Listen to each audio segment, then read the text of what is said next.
Hello everybody and welcome back to the building of this Flare Fokker D7.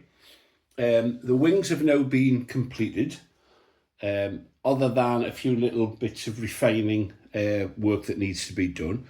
So it's time to pull it all together, and by that I mean let's connect up the fuselage to the wings. And to do that I need to produce the interplane struts and the cabin structure. Now the way to do it is this. You first of all make the interplane struts, and then you make this main cabin or a pair of these cabin struts using wire and tubing, and we'll come to that in a moment. And then you essentially connect the lower wing to the fuselage using the location dowels and the bolt. Put the interplane struts in place, and this main cabin strut, and then the rest you jerry rig and solder in situ. So that'll be interesting to see. But the first thing to do is to actually make these interplane struts. And for this hardwood, I say hardwood, it is a hardwood. It feels actually like lime, but we'll see. Make these up. Now, I've thought about how to glue these together, and I had considered epoxy. However, there's an alternative, and that is this heavy grade CA. It's a thick CA, and it's essentially used in the DIY trade and the building trade for gluing together coving on kitchen fittings and bathrooms and things like that. It's very effective when used with the kicker. Thick CA, high viscosity, and the kicker together produce a very, very strong bond, and one that I think personally is as strong as epoxy. Not to worry too much, but there's also a thin layer of this ply applied as a gusset over each of the boned ends, and that adds strength to them for the sort of knocks of it's going to experience in life with putting bolts through, etc. But it's also going to strengthen enormously these two main joints. So let's get started. I've left the cling film off for the moment just so you could see it, because it tends to reflect quite badly on the camera. But let's get it sorted now. I'll put the cling film down. I'm essentially going to cut the parts and glue them in situ, and that will mean that there'll be some glue that comes through, and of course without this we'd end up with the interplane strut stuck to the paper. So here's the first stage. Now, as bad as I am in terms of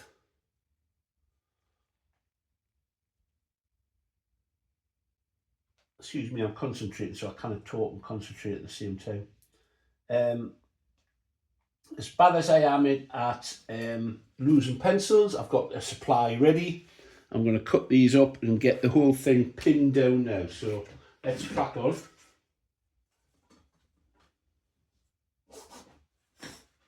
Razor saw is the best tool for this. That's what I'm cutting. In fact, I need a new blade for this, but it'll suffice. So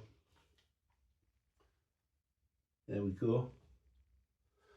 And what I've also marked on is this little location cross to actually show where the hole's drilled for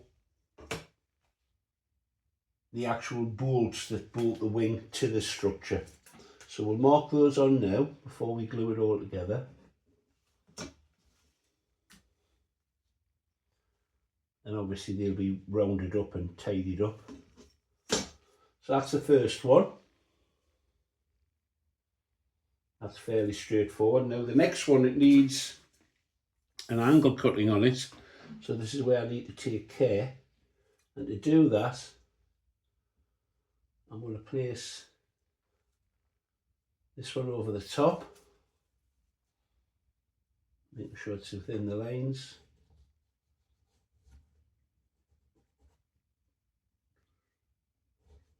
Draw that on.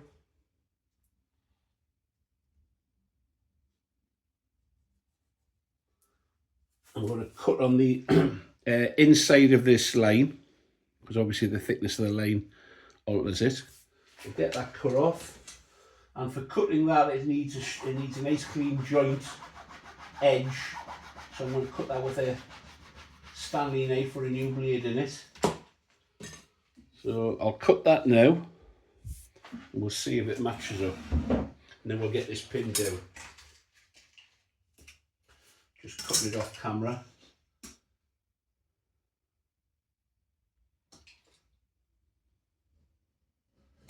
Yeah, it is a hard wood, but it's not so hard that it's difficult to cut.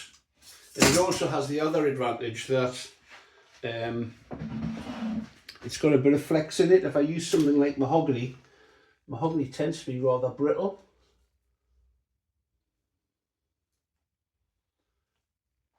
Yeah, that's going to be a nice joint. I'm not going to glue it down yet because I'm going to use it to line everything up.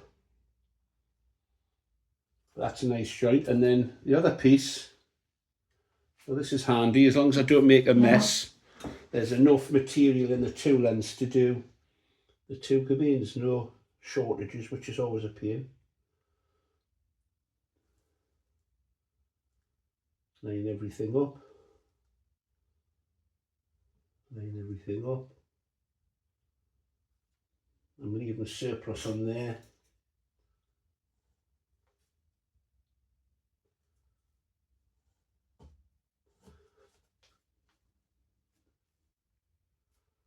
And this time I need to cut on the outside of the line,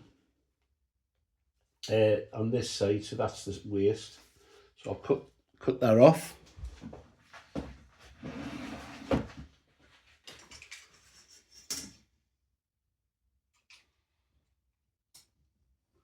When I'm cutting this, I'm concentrating on keeping the blade at 90 degrees to the wood. It's easy to cut at an angle and chamfer it, which is what we don't want. Right, I'm happy with that now.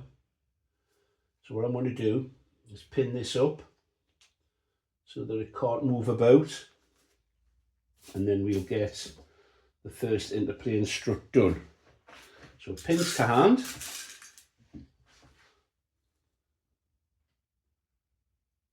I'm going to put one pin there to stop it moving back and forth, and another here for the same reason. A few people have asked what the building board's made from, because they see the ease at which these pins go in. Well, I don't claim any originality in this. It was stolen from Cliff Harvey, who suggested that plasterboard, as it's called in the UK here, is an ideal medium for using as a building board. It takes a pin with ease, although you may have occasion where you hit a hard spot. I don't know why that happens. It's obviously something to do with the making of the board. But it is really effective, and it lasts for ages. It's not expensive. It's cheap to replace once it becomes so battered you can't use it anymore. You can buy it in full sheets, 8x4, or I think it's available in half sheets as well, which makes for very useful building boards, and I'd recommend it to anybody. So that's a big thanks to Cliff for that. Now it's just laying up.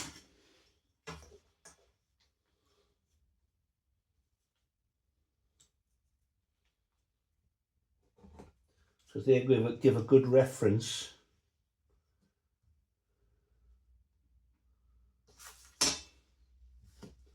Good reference to making sure you've got all the holes in the right place. Let's get them done now.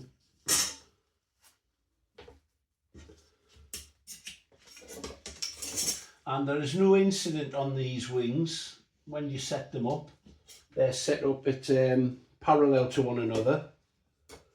Now the DR1 that I'm building, there's a lot of varying advice regarding setting up the wings.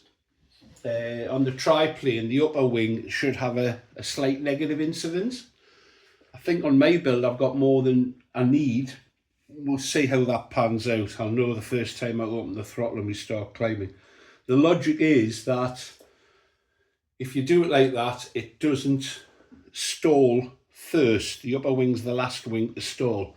So there's always lift being created by the by the use of the three wings. We'll see. Okay, I'm happy with that.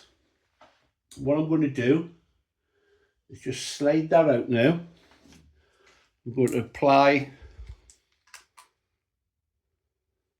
this thicker CA. As I say, it's primarily used for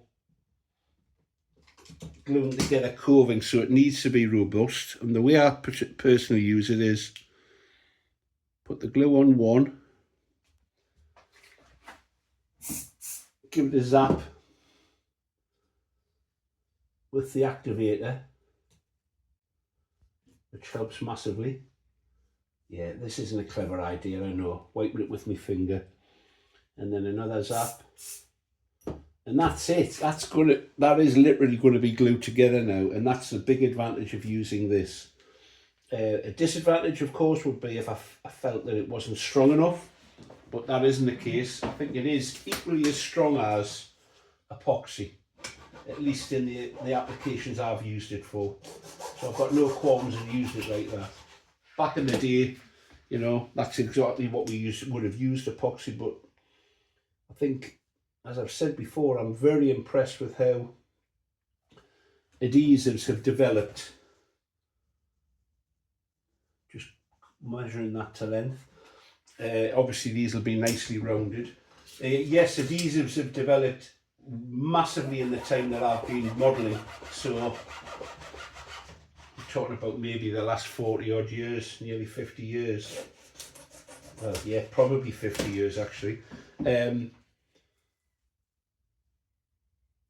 Adhesives have come on leaps and bounds. You know, Casamite was an old school glue that you had to hand.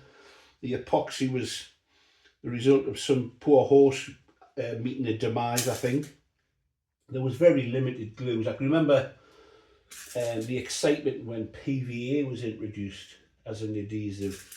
This newfangled stuff called PVA. You know, it's become a standard go-to now. So these are basically acting as guides, so that I line them up in position.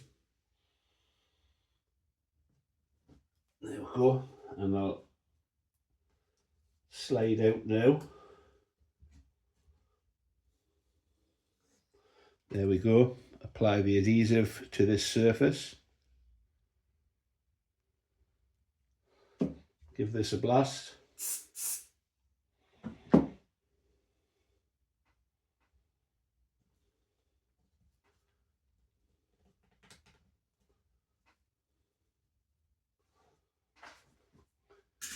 Yeah, give the glue, super glue, a wipe with the finger. It's crackers, isn't it? Yeah. There we go. So that's basically the Interplane strut done. And now the design calls for the gluing of this, I think it's 1/64 actually, ply over the top to act as a reinforcer. So what I'll do is I'll cut some templates out so that I can put these on, glue that in position, lift it, and then put them on the other side. It makes sense to glue these on while the Interplane struts are actually pinned down. Let's get them cut out. Right, here we go. I've got these gussets cut. They're all the same size. what I'm going to do is apply glue to these. I'm going to spray the actual struts themselves, and I'll have a really strong bond as a result. I'm leaving them slightly overlapping because this whole thing needs to be profiled, of course, and glued up, but that will add tremendously to the strength of the joint. There's going to be one on the other side, of course. And what I'll do is I'll mark through the position for the hole that needs to be drilled to take the bolts. Now, just a word about rigging this model. I've got one of these that I picked up as a second-hand refurb job, and both of the wings were actually locked together with these struts, and then at the field you simply slide the pair of wings over the fuselage from the tail end and connect to the cabins at the upper end. The cabins are fastened to the fuselage, and it makes for a very quick rig up at the field. It doesn't add massively to storage issues, because personally what I've found is I tend to, now just a second, I've just realised something. I've cut these lengths here for the straight part, but I think they'd look wrong if they were left like that. So what I'm going to do is cut that at an angle. I think it'll just look, or will it? No, I'm going to leave it the way it is. Right, I digress, as they say. So, you know, in storage, you've obviously got a pair of wings together, but you can actually store wings in between the two that are locked up. Whoops. Get this glued on. I'll get the other one glued on, and then I'll go and see what Sooty the cat is doing, because I can hear that he's basically wrecking something in the other room. Say never work with animals or children. Certainly the case with Sooty. Well, here he is, having created havoc. He's wandering into the room.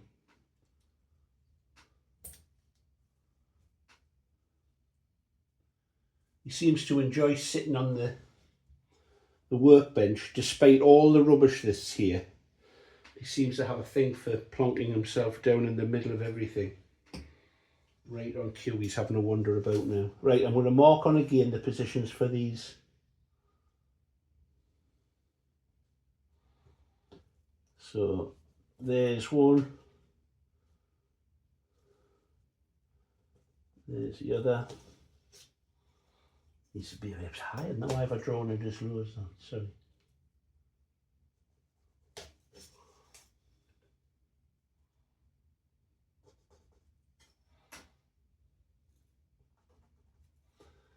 And do the same here, because these need to be accurate, of course. These and one of the main cabin strut set everything up.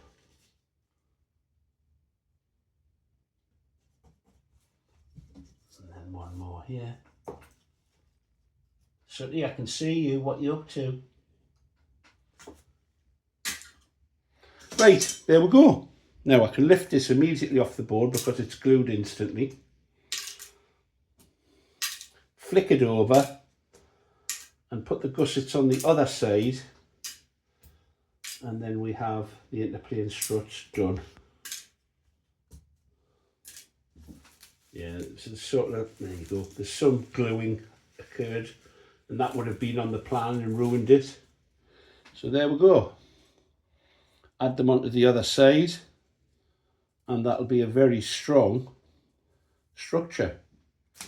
I'll get that done, and then we'll come back and I'll start thinking about how we do the cabins.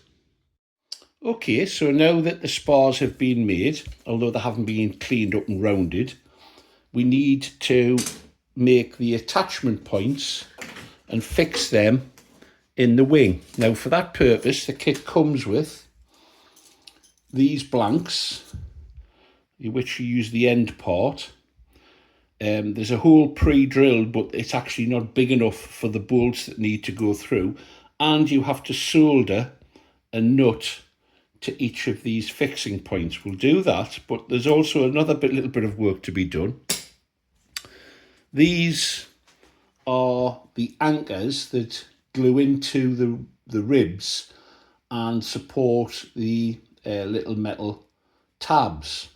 You need to cut out a section at the back, and you can see, I hope, what I've done there is I've removed one layer of the plywood, and that allows this attachment to sit in it, and the whole thing will be glued into and onto the ribs like that. Now, additional to gluing into the pocket, I'm also going to remove some material. I hope you can see that. Like there, with the slitting disc, and that will allow the glue to bind in and have something to bite on. It'll give a much bigger strength in terms of pulling out. So if I show you how that fits in, it's a little bit awkward. I suppose this could have been done before the top sheet was added, but it's doable with a little bit of dexterity. So that will go in like that, and it'll have a clamp on it to hold it. I'm going to use epoxy to glue it in place, because obviously we need strength here. That sits in the pocket like that, and there'll be a little land of wood put at the side to make it a little bit more secure as well. So that's basically what I need to do. I'll drill this out, this hole, and the next thing we'll do is we'll solder the nut to that, and I'll have relieved out those little triangular wedges to give the glue something to sit on. And the one at the rear is a little bit easier to manipulate. That simply goes in like that. Same procedure. Right, let's crack on and get the nuts soldered on, and then we'll glue these in place. I hope you can see what I've done here. I've notched the actual plate itself so that the glue can get a better grip on it. I have the bolt locating the nut in position, and I'm holding it in an old-fashioned clothes peg. Obviously insulated, and it's gripping it nicely. These are handy little clamps to use for lots of purposes. I'll flux around the outside, Vaseline in the centre so it doesn't stick, and we'll see how it goes. Let's get it soldered together. So I'll apply some flux around the nut. I don't want it obviously attach the bolt to the plate, which is always a risk. I could actually put some Vaseline on the nut itself. I'm just going to risk it, and hopefully this will do the job and won't solder the bolt at the same time. Time will tell.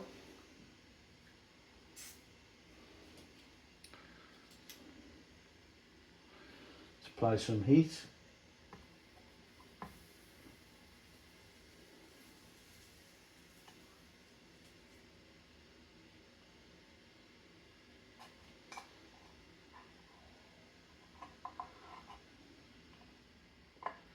Well, there's the flux. It's flowed nicely.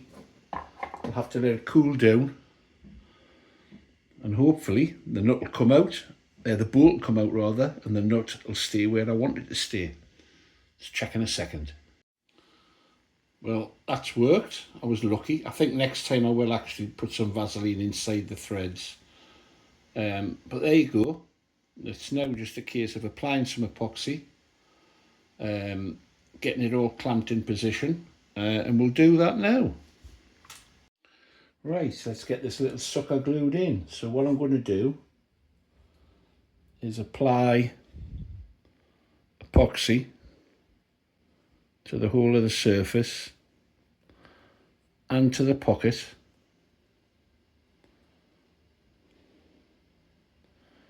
I'm going to manoeuvre this into position, which probably means I'm going to get glue all over my hands, so just bear with me.